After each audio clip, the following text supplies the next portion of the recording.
Hey guys, welcome back to the Falco. Today looking at yesterday's very rare recent occurrence, a 3 p.m. Saturday kickoff down at Portman Road, Ipswich versus Tottenham Hotspur. Going to have a quick recap of the game, look at a few bits that were interesting, and kind of address a couple of bits that I've been seeing over the last 24 hours on social media. The game did not start particularly well. We do have to say that obviously Tottenham, our squad and our bench is looking a lot stronger. It's looking a lot better. It was an interesting decision in terms of resting players and how much they were going to play. But if you'd have been watching that game in the first kind of 10, 12 minutes, you'd have probably thought this is, a top of the table Ipswich team playing a relegation scrapping Tottenham Hotspur team. What I would say about that opening is there are some mitigations to what happened and the way it happened, but the consistent factor and the issue that I've got is with the setup and with the way that we play and the way that Ange's system works. I am concerned that the personnel we have cannot execute from a defensive perspective. So, there's two things. Either this will be solved by recruitment of new individuals in the summer, or some of these players are going to have to learn how to execute the system better and where they need to be. So if we go, the first 10, 15 seconds of the game, Ipswich had already ploughed all the way through us. There was a long ball knocked forward by Archie Gray, and we'll come back to that because that was actually a very clearly set tactic for the team. It failed to find its mark in terms of Son. There was a little bit of play down the Ipswich right, kind of triangle down the Ipswich right. And then we were set up, as we have been very often, in a high press. So we were going to go out and we were going to try and match them from the first whistle. It feels like that's what the instruction was. And the press, it doesn't get to the players, so it doesn't force an error out of the Ipswich players. They do really well to play out. But again, the issues are that for me, our players are running the wrong defensive lines. It's making it too easy for opposition players to break through our press. So in this particular instance, you've got a situation where it's Decky finds himself as the player where we've squeezed the play all the way over onto the Ipswich right-hand touchline. There's only really one good ball out, and it's into the deep-lying central midfielder. And fair play to the lad on the right-hand side. He plays that ball. He gets it in between two pressing Tottenham players. But Decky's running line is wrong. So he runs in, laterally straight at the player, where he's got to angle his run slightly backwards, so that he says to this player, if you try and take a positive touch forward, you're coming towards me. We're going to intersect at that moment, but he doesn't. He runs flat at him, which just allows that player to take a really simple touch through. Brennan Johnson does tuck all the way over, but he's miles away in terms of getting there. That shouldn't really be what he's there to do. He's there tucked in all the way over into central midfield, just in case we pick up the ball or there's some scraps. He's not there to apply pressure to that particular player. So in that instance, Decky runs the wrong line, and it's such a simple touch to get out. And then we've got that classic of them running straight through the middle of us. Then Lolo doesn't cover himself in glory because he was tucked over onto the left-hand side. He runs the wrong line for me. Again, you've got to run that diagonal line backwards to say to that player that I'm going to intercept where you're going to. Whereas if I run directly at you, the quality of these players, they're just going to step past you. So again, we get it all wrong and they go straight through the middle of us. And because of the way the system is set up, Jed Spence is exactly where he should be, which is inverted. He's tucked in. He's covering one of the midfielders. And there's that huge gap. So Delap has, rightly so, they've identified they want him to play on the side where Archie Gray is, that's what I would expect. So it didn't matter whether we had Archie Gray on the right or the left. Delap would have gone to whichever side Archie Gray was. And that's a mismatch. It's a complete mismatch in terms of physicality and strength and pace. And Delap is good enough technically to then be able to make the most of it, and he absolutely does. He takes on Gray and he gets his shot away, and it's a good save in that instance. Now, what I'll say at this point, because this is going to come up a couple of times more in the first 3 minutes, is the Delap Gray 1v1 is a mismatch. But again, it is still a situation where that is forced on us because Archie Gray is not one of our centre halves. Archie Gray is only there because we've only now got Kevin Danso available to play at centre half, and that's somebody that we signed in January. So again, if we had a full squad of Romeros and Van der Vens and Dragushins and Ben Davis and Danso, you've got a very different starting lineup, and we're probably asking different questions of Delap. Now, I saw what Delap did to Romero in the reverse fixture at White Hart Lane. Again, he's such a physical lad. He's going to give any defenders a problem. But against Gray, it's a situation we find ourselves in, and it really didn't work in our favour. We got lucky. That's a simple way. That chance in the end, I mean, there's loads more to it. There's players. I think it's Philogene gets left completely on his own by the midfielders, and in the end it ends up being offside because after the save and the scramble, there's a shot that hits the lad on the line, and it ends up being offside. So we get a little bit lucky with that. But certainly, if that finish hadn't hit the player on the line and just been lashed into the corner, that I don't think that's given, and we'd have been 1-0 down within a minute, and it's really not good enough. Again, we're just not getting ourselves into a position to make it difficult for sides, and it's really frustrating to see, especially as we start to get players back, because this isn't about fitness, it's not about minutes played, and it's not about individuals, because we are starting to get a lot of first teamers back. The 1v1 element of Delap against Gray, fine, but on the flip side of it, it's not good enough. That then continues. There's another great chance where we give the ball away really, really cheaply.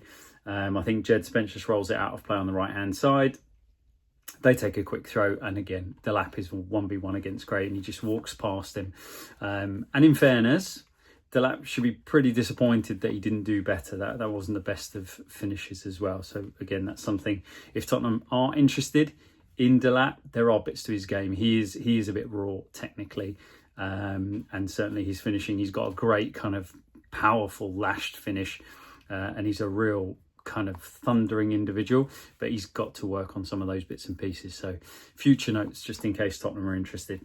Then we really did ride our luck in the first 10 minutes, but credit where credit's due. Whether you're riding your luck or whether you're, earning it defensively, we find ourselves 0-0. We haven't yet conceded, and they had identified that they wanted to have Sonny 1v1 against Ben Godfrey, someone we were linked with, and I think quite a few people are probably thinking, I'm quite glad he didn't come in after the performance he gave in that first half. And we got it right a couple of times, and that led to the first 2 goals. So it's again the Archie Gray kind of diagonal ball into Son. This time he gets it absolutely right. I have no idea where Ben Godfrey was, why he was standing there, what he was doing, but it worked to our advantage. And because of the narrow 4 that Ipswich play at the back, Sonny's got loads of space. He's got loads of space on the outside if he needs to use it, but he doesn't. He's got the pace now that he's got the rest. He beats him, he stands him up, beats him all ends up with a lovely step over, classic Sonny, and then whips the ball across. And Brennan Johnson doing exactly what he does really, really well. He's anticipating, he's timing his runs, and he goes on the blind side of Leif Davis and taps it into an open goal. And the movement and the finish and the blindside run all deserve a lot of credit. It might be easy to say, well, Brennan Johnson only scores from a yard out. It doesn't matter. He scores those goals. He gets into those positions. He times his run. He's not offside. And it is a skill. What he's doing is a skill that no one else in our side has shown to have. So again, credit to him. And then exactly the same thing for the second goal. So again, we wanted to isolate Sonny 1v1. We wanted to get him a situation where they didn't have one of their midfielders back helping the fullback. We did that. I think it's Bentancur breaks the first line. He receives the ball from, I can't remember who he received the ball from. I think maybe Udogie, because again, Udogie picks up possession, plays a nice little ball to Bentancur, and then the quality, a really positive first touch attacking that first line, and he plays a lovely roll ball inside the fullback. And Sonny this time takes him on, and because he's just beaten him on the outside, and he's had him, where he wanted him for the whole time, he does exactly what he should do. He changes it up. He comes back inside, and we've got players galore waiting for that, but he just rolls it across the penalty area. And a good, low, solid side foot finish with his left foot from Johnson. Again, it goes underneath the defender, so the keeper probably sees it quite late, and it goes into the net. And it's 2-0, and all of a sudden, Ipswich are looking at a game where they should probably have been 2-0 up, and they're now 2-0 down. And it feels like a mountain to climb. Tottenham, being Tottenham, we do Tottenham things, and a poor goal to concede in terms of the 2-1. Danso maybe not strong enough, and it's a shame because he had a really powerful afternoon. He was very good for the most part, but in this particular situation, he gives the ball away very cheaply, and because he stepped up and out of the defensive line, it leaves a big hole behind him. And as ever, we lose possession there. We've got this ginormous hole on the outside. Because our fullback is either higher up or he's inverted, which is where Jed Spence is, and they play the ball in, Ipswich is a good finish. The ball is cut back again. It's a lovely sweeping finish on the left foot, but again, where's the midfield cover? There is absolutely no midfield cover, and you cannot be in that situation when the ball breaks down in that position and it gets swept left. You cannot just have all your attention taken by where the ball's going. Someone has to smell the danger. Someone has to be looking around the edge of the box or the penalty spot and identifying that danger and getting there. And we just don't do it. We just don't have the players to do it. A really poor goal to concede. Then we've got, I think there was a good chance. Bentancur really nice. He kind of steps in and intercepts a ball, kind of bouncing ball, intercepts it, drives forward and has a shot, which was nice to see. Bentancur had a kind of mixed afternoon. He was very, very good in some elements. Some of his defensive elements are, they're not the best, but he does have a tendency to win the ball. So in duels, he's very good, but I'm not sure positionally he's a classic number 6. And going forward, he was very good. He did, however, give the ball away too many times. There were too many times where I felt that these were not, they weren't difficult passes. They were just linking up the play, and he was a little bit sloppy with it. So he had a good-ish game overall, but definitely could have done better. But some nice bits in there, and that chance that he had where he just won the ball, broke forward, and then was really positive with the finish was a nice chance. We move into the second half, and in the second half, what's absolutely brilliant about having players coming back in is being able to, for example, rotate and bring on James Maddison. So that paid dividends in terms of our third goal, and it was so important because we'd already had the ball in our net. People thinking it was 2-2. Again, just a reminder for everybody, if the back line plays a really good offside line and a very deliberate offside line, the ball goes in the net, but it's offside, that's good defending. It's not, but it went in anyway and whatever. That's good defending. That's high quality defending. And that's exactly what happened. So we had the ball in our net. People thinking it was 2-2. The home crowd were going nuts. We got away with it. We played well. We did what we needed to do. And rightfully, it was not a goal. But the next goal was so important. And we went and got it, which is, again, Tottenham not doing Tottenham things, because usually we concede at poor times. 2-0 up, shouldn't be giving an easy goal away. We let them back into it. If we'd have conceded the 2-2 goal, you could definitely see the momentum shifting in the game, but we didn't. We went on and we got that third goal. Really all of it down to Maddison. So positive play up top by in that left-hand half space by Spence. Gives it to Maddison. Lovely feat to get himself into the penalty area. And once he's inside the penalty area, they cannot engage him. They know that if they engage him with his quick feet, he could easily draw a penalty. So they have to stand up. They have to stand off. and then he draws a couple of players towards him and plays a lovely little outside of the foot pop pass in between two. Jed Spence, touch, finish, exactly as you would want, and he gets the break. He gets the bit of luck that so often we don't get, and it ricochets off the sliding defender and up and over the goalkeeper. So delighted with that. Going to 3-1, that for me felt like the moment that, okay, this game with players coming off the bench, making changes, freshening it up, this game is there for the taking for us. We did okay after that. We rode out, Ipswich threat. We didn't create a huge amount until much later on in the game with the Decky goal. But as I say, just having those options of players coming on made a huge difference. The Decky goal was just a really good goal, just individually. Danso, I think it is, kind of sweeps the ball out from a broken down Ipswich attack, sweeps it towards the right touchline, and Dane Scarlett, who'd come on at this point replacing Matisse Tell, who had a difficult afternoon, he's really brave, he's really positive, he gets up, he wins the header, he wins the flick on, which is wonderful. It's not the kind of thing I would have expected from him a season or two ago, but he's shown that he's quite robust now. He wins that flick on, should have had a free kick in theory, because the defender's late and headbutts him, but pops himself up and gets on his bike, which is wonderful to see.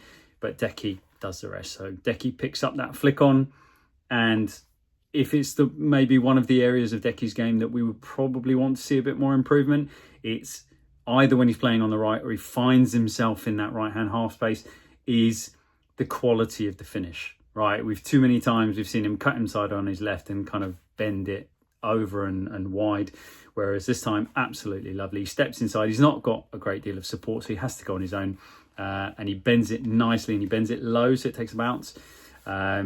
Keeper, full stretch, can't get there, and it comes off the inside of the post. So lovely, really good finish, really nice.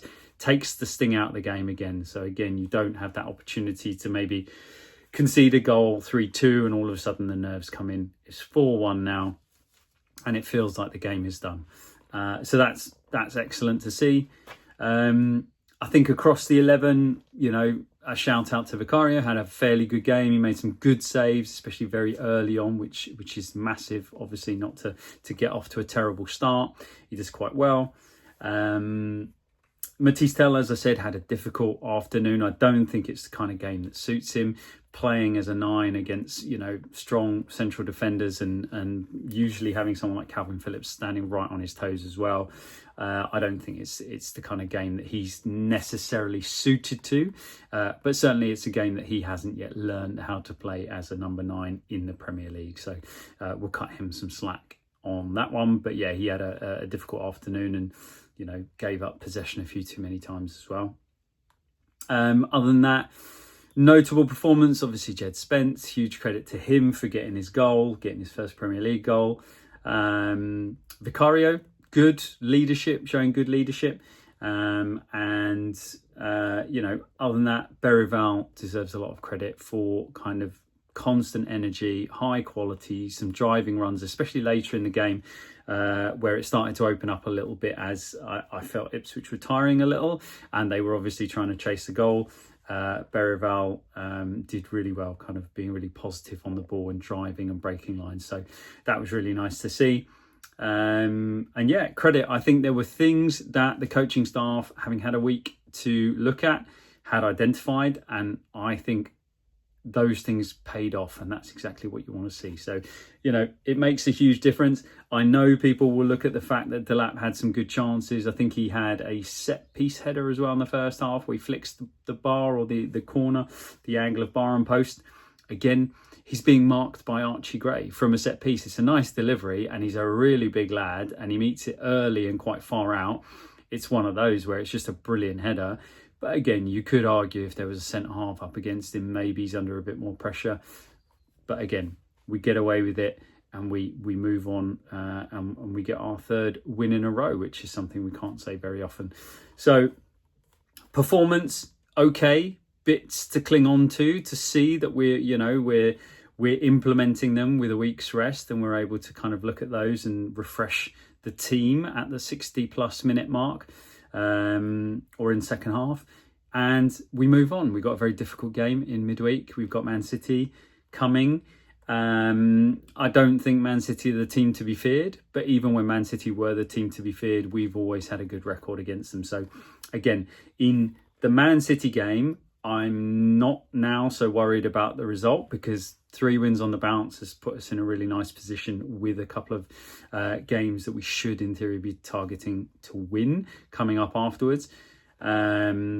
But what I am looking for is those things that, I was saying at the beginning of the season, I want to cling to, the bits of Ange ball I want to cling to and think, okay, when we finally click, these are the things that are going to happen. So I'm going to be looking for those against Man City. Can we do that? How are we going to play? How are we going to execute? What does it look like? And can we see those shoots of recovery that lead us to believe that, yes, this is working and this can be a really positive end to the season? So anyway, I'll leave it there. Long video. Let's see what we can do in midweek. And other than that, another victory. So happy weekend.